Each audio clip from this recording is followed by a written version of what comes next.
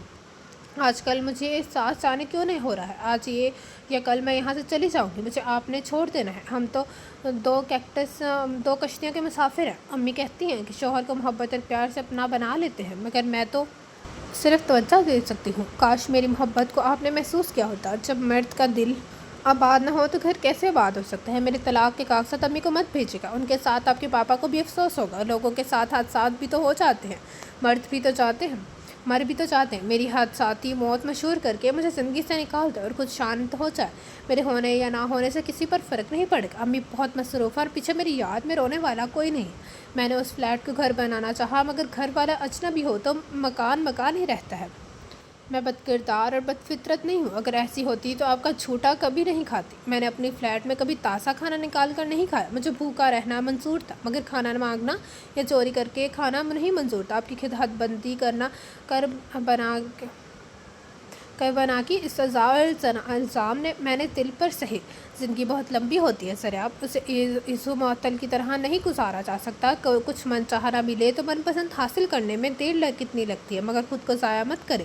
آپ کو اندازہ نہیں کہ آپ ہنستے مسکراتے کہہ لگاتے بہت اچھے لگتے ہیں۔ آپ کی آنکھوں کی چمک کتنی تابناک اور بھرپور ہے۔ میں آپ کی زندگی سے چاہ رہی ہوں، مجھے ملال نہیں، یہ ہونا تھا، مجھے شکایت نہیں۔ زندگی ہر دفعہ ازر سے نو شروع ہوتی ہے اور ہو سکتی ہے میں گھر نہیں جاؤں گی۔ آپ کا انتقامی جذبہ بہت مضبوط ہے، مجھے گھر کی چابی نہیں دیں گے آپ۔ میں اپنے نہال نہیں جاؤں گی۔ وہ لوگ مجھ پر، میری ماں پر ہنسیں گے۔ میں اپنے ددیال نہیں جاؤں گی۔ وہ کہیں گے کہ کیا تھا سائرہ، ہمیں دے دیتی سمیع۔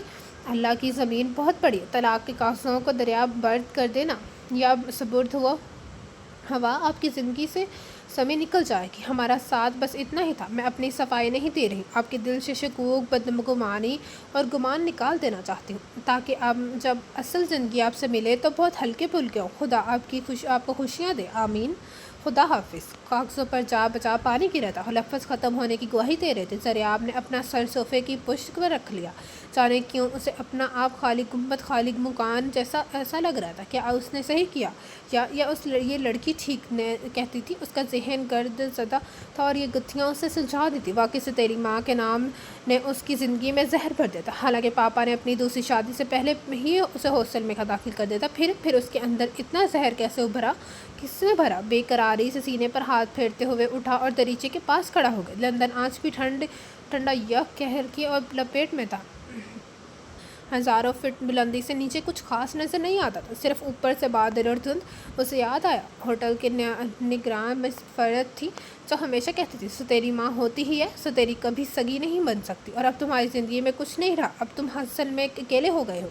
گاہے بگاہے وہ اس کے اندر زہر اڈیلتی رہتی تھی، اتنا کثافت اور کدورت انہوں نے بھری تھی کہ اس کے اندر منفی رجحانات کا سبب وہ تھی جنہوں نے اس کے اندر بارود بھرا تھا، جو اس نے سارے کا سارا اس لڑکی پر ڈیل دیا تھا، جو خود قابل رحم اور قابل درد تھی، اور وہ خود ترسی کا شکار تھا۔ وہ شکار ہوتی اور سہتی رہی۔ واقعی وہ کیوں مشق ستم بنی جب کہ اس نے اپنی ماں کو اس کے ظلم کے متعلق بتایا، اور نہ اس نے اس کے سامنے زبان کھولی۔ پھر اس کا سانس گھٹنے لگا۔ درد کسی کا دل پر محسوس ہو تو درد دل کی آنکھیں نم ہو جاتی ہیں، اور وہ کسی کب تھی، گھٹن بڑھ رہی تھی، سانس رکنے لگا تھا۔ وہ کہاں ہوگی؟ اس نے تو اسے چابیاں بھی نہیں دی تھی، اور پیسے اس کے پاس کہاں تھے؟ اس کے بارے میں کہاں سے پوچھے؟ پاکستان میں کس کو فون کرے؟ کہیں ایک اضطراب، ایک بے چینی نے اپنے انحصار میں لے لیا۔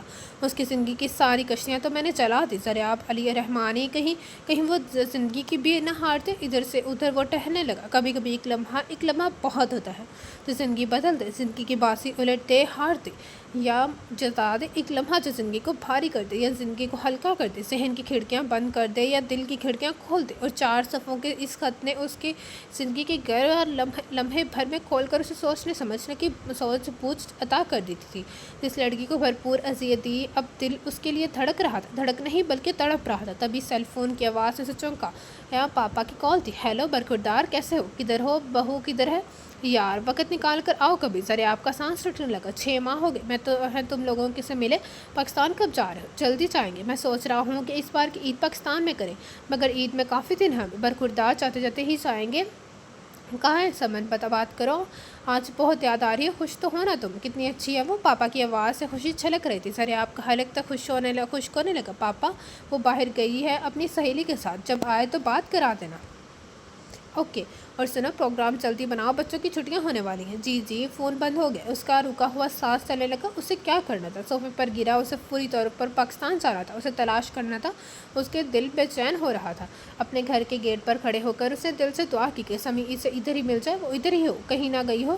گیٹ پر چوکیدار نہیں تھا، اندر مالی اور اس کی بیوی کی رہائش تھی۔ ان کی غیر موجودگی میں ادھر رہتے تھے، گھر کی حفاظت کرتے تھے۔ سارا لان سنسان اور خالی تھا۔ مئی جون کی تیز دھوپ ہر سو پھیلی ہوئی تھی۔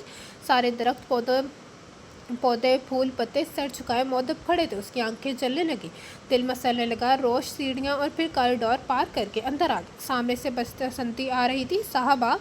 ہاں میں، بغور اس کا جائزہ لیا۔ ٹھیک ہو تم؟ جی چھوٹے صاحب۔ مالی بابا کی طرف وہ ایک دم سے گھبرا گئی۔ جی بازار تک گیا ہے۔ اچھا آئے تو میرے پاس بھیجنا۔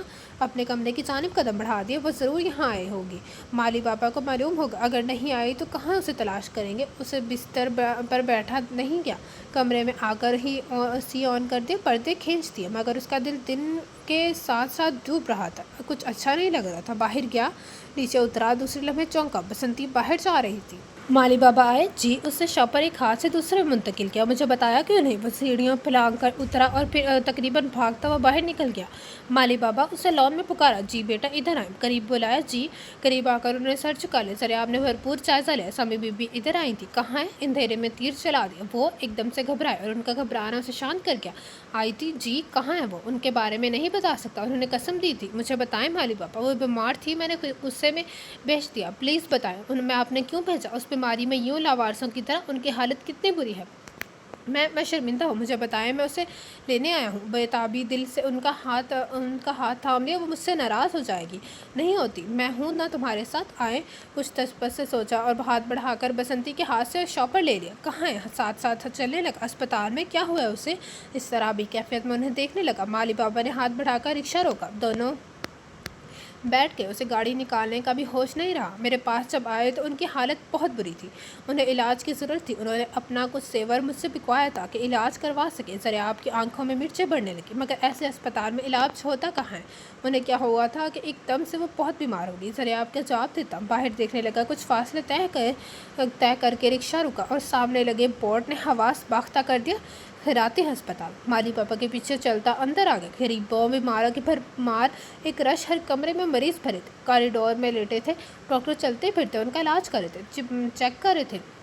ایک کمرے کے دروازے سے مالی بابا اندر چلے گئے۔ گندگی، توسن، بدبو سے آپ کے قدم رک گئے۔ وہ مالی بابا کو دیکھ رہا تھا۔ بڑا سا ہال کمرہ تھا، زمین پر بستر ہی بستر تھے، ان پر کھانستی کڑاہتی نیم جان سی عورتیں پڑی تھیں، روتے بلکتے بچے ان کے پاس تھے۔ کونے میں پڑے بستر کے پاس رک گئے۔ اس بستر کے پاس وہ لیڈی ڈاکٹر اور نرس بیٹھی تھی، اس کے منہ پر آکسیجن ماسک لگا تھا، ڈاکٹر اسے چیک کر رہی تھی۔ ذرا آپ ساکت رہ گئے۔ اتنی بری حالت؟ مالی بابا کو دیکھ کر انہوں نے سر اٹھایا۔ کیا بات ہے بابا؟ اس عورت کا کوئی نہیں ہے؟ شوہر، بھائی، باپ، ماں؟ اسے علاج کی دعاؤں کی ضرورت ہے۔ صبح اس نے کچھ نہیں کہا۔ یہ کیا کھاتی کیوں نہیں؟ مرنا چاہتی ہے تو گھر رہ کر مرے، ہم پر کیوں الزام دھرائے گی؟ ڈاکٹر کے بعد نرس بولنے لگی۔ ذرا آپ کی آنکھوں کے آگے اندھیرا چھانے لگا۔ مل آنر علی زار اصغر کی بہو ذریعہ علی کی بیوی اس قدر افلاس و بے بسی کی پوزیشن میں، اس کی کھانسی نہیں رک رہی، اسے کہیں اور لے جائیں۔ دونوں کھڑی ہو گئی۔ انہوں نے ذریعہ پر نگاہ ڈالی۔ یہ کون ہے؟ دلچسپی سے اسے دیکھا۔ یہ مالی بابا بول نہ سکے۔ کیا ہوا ہے انہیں؟ شدید قسم کے آلودہ آئل دھوئے میں رہی ہیں۔ یہ اس کے پھیپھڑے متاثر ہوئے ہیں۔ علاج نہ ہوا تو کینسر کے چانسز ہیں۔ ذریعہ کے پاؤں زمین میں کھڑ گئے۔ ابھی اس پر کھانسی کا شدید دورہ پڑا ہوا تھا۔ یہ دعا بھی نہیں لیتی۔ کون ہو تم؟ میں بدنصیب کمصرف میں کون ہوں؟ میلی سی چادر سے اس کا وجود ڈھکا ہوا تھا۔ ماسک نے چہرہ چھپا لیا تھا۔ ذریعہ اس کے قریب جھکا۔ یہ لڑکی، اس کی آنکھیں بھیگنے لگی۔ عورتیں دلچسپی سے دیکھنے لگی۔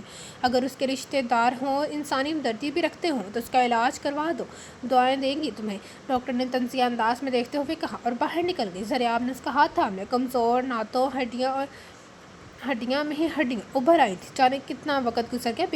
بے بسی سی شکر ہے مل گئی تھی پہلے ہی قدم پر۔ قدرت کو اب بھی ان کا ساتھ منظور تھا۔ اس کے نازک سے ہاتھ کو دونوں ہاتھوں میں دبا لیا۔ نازک، نفیس سی سمیع افتخار کس درجے کی توفن میں پڑی تھی۔ نرس نے اسے آ کر چیک کیا اور آکسیجن ماسک ہٹا دیا۔ اس کی سانس غیر متوازن تھی۔ میں انہیں لے کر جا رہا ہوں، اس نے کہا اور مالی کو ایمبولینس لانے کے لیے کہا۔ جھک کر اس کا پھولوں سے ہلکا وجود بازو پر اٹھا کر باہر نکلنے لگا۔ ڈاکٹر سے پوچھ لیں، ان سے مل لیں، نرس کہہ رہی تھی۔ لب بھینچے خود پیشمان ذریعہ علی نکلتا چلا گیا۔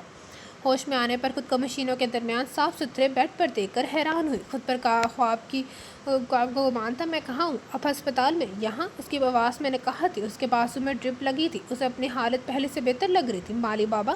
تبھی نرس باہر نکلی اور بسنتی اندر آ گئی۔ کیسی ہے چھوٹی بی بی؟ بسنتی، میں یہاں کیوں؟ اس کی آواز ڈوب ہی رہی تھی۔ کچھ ہونے کا گمان ہو رہا تھا۔ ہم سے آپ کی حالت دیکھی نہیں جا رہی تھی۔ آپ کو شدید علاج کی ضرورت تھی۔ ہم ادھر لے آئے۔ ہم ذمہ دار ہوتے اگر آپ کو کچھ ہو جاتا۔ بسنتی، اس کی پلکیں بھیگی۔ میرا ذمہ دار کوئی نہیں ہے اور میں اس قابل نہیں ہوں کہ اتنا مہنگا ہسپتال افورڈ کر سکوں۔ مرنا ہی تو تھا۔ وہ خیراتی ہسپتال ہی صحیح، اب جینے کی امنگ کسے ہے؟ میرا تو دفن بھی تم پر بھاری نہیں ہے۔ کفن کے لیے پیسے تمہیں دے دیے ہیں اور کچھ خرچے مت کرنا، کسی کو بتانا بھی مت۔ بس۔ اس کی آنکھیں بند تھیں۔ لرزتے پیپٹوں پر نیلی رنگی نمایاں تھی۔ احساس بے بسی سے آنکھیں پلکوں کے کنارے سے نکلتے بالوں میں جذب ہو رہی تھی۔ میری کسی کو ضرورت نہیں ہے اور دوسرے کے لیے جینا میرے اندر حوصلہ ہے نہ ہمت۔ یہ سب ہٹوا دو میرے پاس سے، مجھے اچھا نہیں لگ رہا۔ وہ بہت شکستہ، رنجیدہ اور اداس تھی۔ بسنتی باہر نکل گئی۔ ذریعہ کھڑا رہا۔ اس کے لفظ کھاؤ لگا رہے تھے۔ دھیرے سے اس کے بالوں پر ہاتھ رکھا، آنکھوں کے نیچے ہلکے نمایاں تھے۔ دوسرے ہاتھ سے اس کا ہاتھ تھام لیا۔ مجھے تمہاری ضرورت ہے، تمہارے ساتھ چاہیے۔ تمہاری محبت نے چند گھنٹوں میں اتنا سفر طے کر لیا ہے۔ یوڈیکلون پرفیوم اور آفیشنس لوشن کی مخصوص مہک اس کے قریب، بہت قریب سے ابھری۔ چونک کر سر گھمایا اور آنکھیں کھول دی۔ زندگی میں اس خوشبو کو ہی تو پہچاننا تھا جس نے بے حد درد دیے تھے۔ کیسی طبیعت ہے؟ پیار سے سر ہلایا، اس کی پیشانی کا بوسہ لیا۔ آپ؟ ہاں میں۔ زندگی کو تمہاری اور مجھے سمیع کی ضرورت ہے۔ اب تک کے ناروا سلوک پر تم سے معافی مانگتا ہوں۔ اس کا ہاتھ اپنی ہتھیلیوں میں دبا کر ہاتھ جوڑے۔ وہ ساکت رہ گئی۔ میں سزا کا مستحق غلطی پر تھا۔ مجھے میرے حال پر چھوڑ دیں۔ بعض غلطیوں کا کفارہ ممکن ہوتا ہے نا ازالہ۔ ہاتھ کھینچ لیا۔ اور آپ کو میرے بارے میں بتایا کس نے؟ میرے دل نے۔ اس کا ہاتھ دوبارہ تھام لیا۔ تبھی ڈاکٹر اندر آ گئے۔ ذریعہ سائڈ پر ہو گیا۔ اس نے اپنے متعلق تعلقات اور پیسے کی بنیاد پر ڈاکٹر کا بڑا اور تجربہ کار پینل بلوایا تھا۔ اس کی حالت اب خطرے سے باہر تھی۔ بروقت علاج نہ ہوتا تو واقعی وہ پھیپھڑوں کے کینسر میں مبتلا ہو سکتی تھی۔ خوراک، توجہ اور میڈیسن سے اس کی حالت بہتر ہو رہی تھی۔ آج ذریعہ اس کے ہوش میں آنے پر سامنے آ گیا تھا۔ بڑی توجہ سے ڈاکٹر کو چیک اپ کرتے دیکھ رہا تھا۔ وہ اس کی فائلوں میں کچھ لکھ رہے تھے، آپس میں تبادلہ خیال کر رہے تھے۔ ان کے چہرے پر اطمینان تھا۔ سمیع کے چہرے پر اضطراب بڑھ رہا تھا۔ نرس نے اسے میڈیسن دی اور وہ تھوڑی ہی دیر میں سو رہی تھی۔ ذریعہ اس کے قریب بیٹھا رہا۔ میں آپ کی زندگی سے نکل آئی ہوں، بلکہ آپ نے نکال دیا۔ میں تو پھر دوبارہ میری زندگی میں آنے کا مقصد میری حیثیت، میری صلاحیت آپ کے قابل نہیں۔ میں آپ کی ذمہ داری ہوں۔ نہیں، آپ کسی کے جواب دہ نہیں ہیں۔ پھر کیوں اتنے پریشان ہو رہے ہیں؟ میرے لیے جائیں یہاں سے۔ ذریعہ کی توجہ، اس کا دھیان، اس کا پیار اسے شدید بے بسی سے مبتلا کر رہا تھا۔ اگر ہم نے بھی چھڑنا ہوتا تو تم وہ خط کیوں چھوڑ کر آئی تھی؟ میری بھلائی کے لیے، میری آگاہی کے لیے۔ اس ایک لمحے میں ایک خط نے مجھے نئی زندگی دے دی۔ اب میں تمہارے پیار میں بدلا ہوا شخص کہاں جاؤں؟ اس کا ہاتھ تھام کر محبت آمیز انداز میں کہا، دنیا بہت بڑی ہے اور میں بہت بری، بد کردار، بد فطرت۔ نہیں، تم بہت اچھی تھی، میں گمراہ تھا۔ کہا نا، مجھے معاف کر دو میری خضر حیات۔ ناراضگی، خفگی، شکوہ اس کا حق تھا اور منانا، اس کی زندگی کی طرف لانا اس کا فرض۔ اور جب دل کی زرد ٹہنی سے پھول بدگمانی کے جھڑ جائیں تو کنائی